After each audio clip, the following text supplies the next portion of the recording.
네, 안녕하십니까. 베드로 중고차입니다. 아니, LD 오토스포츠입니다.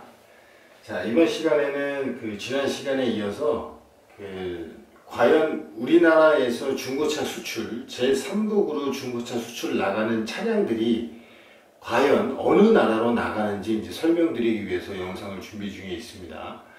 먼저 어느 나라로 수출 나가는 거를 제가 말씀드리기 이전에 지금 통계를 간단히 제가 보여드리고 있는데 한번 통계를 잠깐 보면, 자, 이제 연도별 중고차 수출 통계라고 제가 이제 보드판에 작성을 해놨어요. 자, 여기 앞에도 보시면 아시겠지만 2016년에 보면 국산 중고 차량이 수출된 대수가 약 23만 1000대입니다. 그러니까 벌어들인 외화로 치면 9억 5200만 불 정도 되고요. 그 다음에 원화로 환전했을 때 약 1조 1000억 원이라는 그 정도 금액이 나올 수 있습니다. 자, 17년에는 28만 7천대 늘어나고 있죠, 계속. 외화로는 약 9억 8600만 불, 하나로는 약 1조 1500억 원 정도 되고, 자, 2018년 36만 대, 외화로는 10억 8200만 불, 원화로는 무려 1조 2500억 원이고, 2019년 지금 40만 대를 넘었습니다. 올해. 아직 올해가 다 가지 않았음에도 불구하고 지금까지 수출 통계가 약 42만 9천 대가 되고, 외화로 약 12억 6200만 불을 벌어들였고, 무려 원화로 환산하면 1조 5천억 원이라는 돈이 됩니다.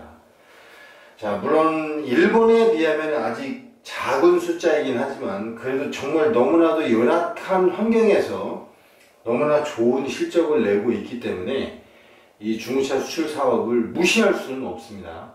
자, 지금 계속 매년 증가 추세로 많은 양의 대수와 많은 양의 외화를 벌어들이고 있습니다. 과연 이렇게 42만 대, 즉 43만 대라는 차량이 어느 나라로 나가고 있는지 이제 그 부분에 대해서 설명을 드리겠습니다. 잠깐 보드판을 지우겠습니다. 네, 보드판을 깨끗이 지웠습니다. 자, 2019년도, 지금 현재 2019년이죠. 아직 4분기가 마무리되지 않았는데 현재까지 수출 집계상 약 43만 대 정도 됩니다. 그러면 아마 연말 통계가 다 마무리되면 2019년도 총 중고차 수출 물량은 약 47만 대가 넘지 않을까 싶습니다. 지금 놀라운 실적입니다. 놀라운 실적인데, 이 47만 대의 수출 물량이, 그러니까 국산 중고차가 지금 외국으로 수출되는 주된 국가가 어디냐면 이제 중동 지역이 많습니다. 중동이 많고, 그 다음에 이제 동남아시아가 되고, 동남아시아가 있고요. 그 다음에 이제 중앙아시아도 있고, 그 다음에 이제 아프리카 시장이 있죠. 그 다음에 남미가 있습니다. 남미. 아마 크게 이렇게 분리가 되지 않을까 싶어요. 지금 제가 말씀드리는, 지금 현재 한국 중고차가 나가고 있는 나라 위주로 제가 말씀을 드리고 있는 겁니다. 근데 거의 이 47만여 대의 수출 물량 중에 약 20만 대 이상이 이 중동으로 밀집되어 있습니다. 중동. 근데 이 중동이라고 하면은 뭐 어떤 나라들이 있냐. 대표적인 게 리비아입니다. 리비아. 그 다음에 뭐 요르단. 그 다음에 이집트. 그 다음에 뭐 팔레스타인. 이렇게 등등등 중동으로 치우쳐져 있습니다. 그 중에 리비아는 거의 마당장사죠. 제가 말씀드리는 마당장사. 요르단도 마찬가지입니다. 거의 마당장사고, 이집트도 마당장사입니다. 팔레스타인도 거의 마당에 가까운데, 이 요르단하고 이 팔레스타인하고 밀접한 관계가 있는데, 이 친구들 이제 바이어하고 밸런스를 통해서 차를 매집해서 바이어한테 보내주는 경우도 있습니다. 그래도 마당에 가깝기 때문에 대부분 마당에서 이루어지는 거예요. 그 다음에 동남아시아는 거의 이제 바이어가 한국에 잘 다니질 않죠. 요새는 이제 차를 매집하기 위해서 돌아다니는 친구들이 있지, 캄보디아 프놈펜에 매장을 가지고 있는 바이어들은 한국에 잘 오질 않습니다. 동남아시아 특히 캄보디아 같은 경우는 거의 원청에 가깝습니다. 원청에 현지 바이어와 거래를 하고 있습니다. 현재 동남아시아는. 그 다음에 베트남은 지금 안 되고 있고, 미얀마는 일부 업체가 하고는 있지만 아주 그 차를 보내는 게 쉽지가 않습니다. 미얀마는. 라오스도 지금 안 되고, 동남아는 유일하게 지금 되는 곳이 캄보디아만 서강리에 물량으로 보면 캄보디아가 가장 많이 들어가고 있습니다. 그 다음에 중앙아시아도 적지 않은 대수가 나가는데, 중앙아시아에는 뭐 대표적인 게 이제 뭐 몽골이 이쪽에 들어간다라고 봐야 됩니다. 이제 뭐 우랄 산맥 계열은 아니지만 그래도 몽골 쪽도 그쪽으로 같이 포함하고 있기 때문에 뭐 몽골, 그 다음에 뭐 키르기스탄, 타지키스탄, 뭐 우즈베키스탄은 조금밖에 안 들어가고 대부분 키르기스탄, 뭐 타지키스탄 이쪽에서 많이 가져갑니다. 몽골도 그렇고. 그 다음에 아프리카는 지금 아프리카 가나 쪽에 한국 중고차 물량이 꾸준히 늘고 있습니다. 그래서 가나로도 지금 현재 많이 나가고 있습니다.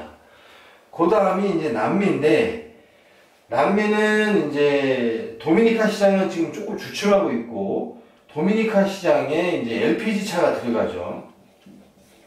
대표적으로 택시입니다. 택시들이 계속 도미니카로 들어가고 있고, 그 다음에 이제 칠레에는 지금 이제 5등급에 해당하는 디젤 SUV들, 스포티지, 투싼, 뭐 산타페, 렉스턴 이런 것들 있죠. 이게 전부 다 수출로 나가는 겁니다. 여러분들이 조폐로 환경부에서 이제 조기 폐차 지원금을 받으시고 그 차량을 폐차장으로 넣게 되면 그 차량들이 다 검사를 마쳐서 손 봐서 다 수출 나가는 겁니다. 그 차가 전부 남미로 갑니다. 남미로. 그래서 이제 약 47만 대라는 2019년도 실적에 주된 수출 물량 20만 대 이상이 중동 지역이고, 나머지가 동남아시아, 중앙아시아, 아프리카, 남미, 도미니카로 이렇게 알려져 있습니다.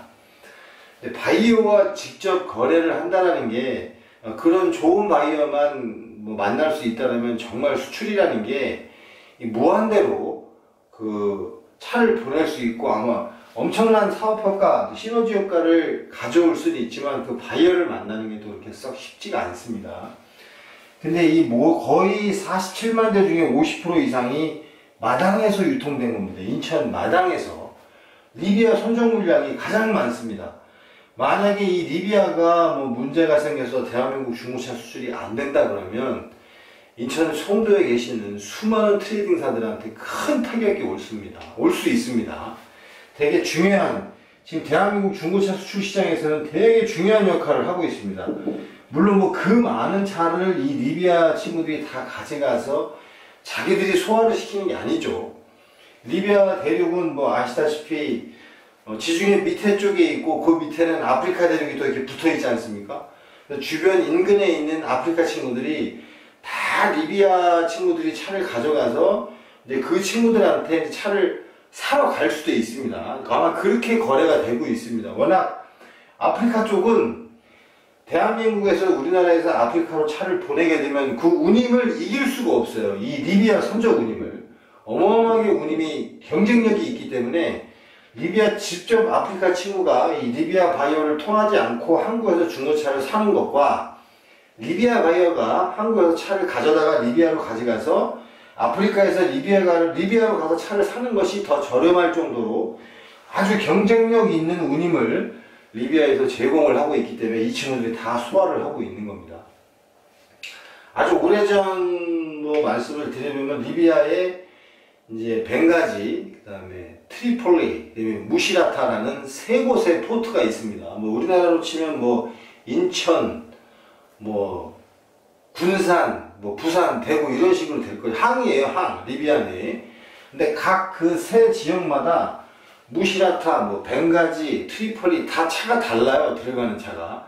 바이어들 성향도 다 다르고, 제 기억에 예전에 아마 벵가지가 라노스가 들어갔었고, 뭐 무시라타는 뭐 SM5, 뭐 소나타 이런 게 들어갔고, 트리폴리는 또 다른 차가 들어가고 다 달랐습니다. 근데 지금은 딱히 그렇게 뭐 리비아니, 벵가지니, 트리폴리니 따지지 않고 리비아 친구들은 대부분 다 이 찹차 오래된 연식 15년 이상 경과된 10년 뭐 연식이 짧은 것도 가져가지만 대부분 국내에서는 정말 산업 폐기물로밖에 되지 않는 폐차 직전의 차들을 달러를 주고 가져가는 친구들이 이 리비아 친구들입니다.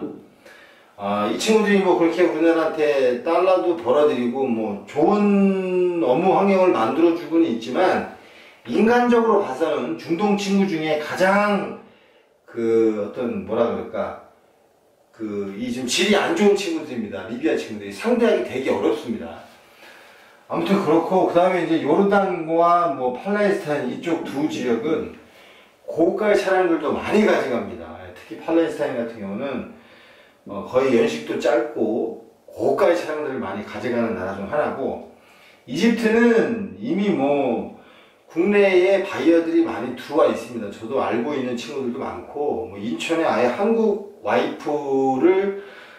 여자와 결혼을 해서 한국에 아예 주둔하고 있는 친구들이 많이 있습니다. 뭐 미도라는 친구도 있고, 뭐 그다음에 거의 한국에 살다시피 하는 뭐 무센, 뭐 모함마드, 하산, 뭐 이런 친구들 아주 여럿이 있습니다. 다 안에 한국에 살고 있습니다. 아예 한국말도 잘합니다. 그런 친구들을 통해서 얼마든지 차를 보낼 수도 있고, 아직까지 대한민국 중고차 수출은 이 리비아 마당 장사가 거의 50% 이상을 차지하고 있기 때문에 그 인천에 있는 그 영세한 트레이딩사들이 여기 조금 저기 조금 사서 모아진 게 연간 물량이 이렇게 되는 거예요. 1조 5천억 원 규모의 지금 수출 사업 중 하나입니다. 국내 수출 사업 중에.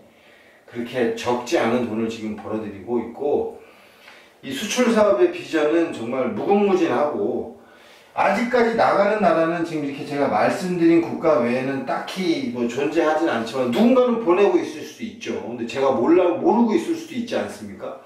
하지만 자동차를 필요로 하지 않는 나라는 전 세계 어디도 없습니다. 자동차를 필요로 하는 나라가 더 많지 필요로 하지 않는 나라는 없다라는 얘기죠. 그래서 여러분들이 능력이 되신다면 뭐 어떤 나라든지 영업을 하셔서 그쪽 해당 바이어와 거래를 하실 수 있다라면 누구나 다 하실 수 있는 그런 기회가 있습니다. 이 중고차 수출 사업은. 그러니까 현재 대한민국 중고차를 가지고 있는 이러한 나라들에서 이제 어느 정도 제가 말씀을 드렸고요. 그 다음 시간에는 이제 각 국가별 어떠한 차량들을 집중적으로 가져가는지, 또 어떠한 차량들이 나가는지 간략하게 제가 다시 한번 또 설명을 드리겠습니다. 다음 시간에 또 찾아뵙겠습니다. 고맙습니다.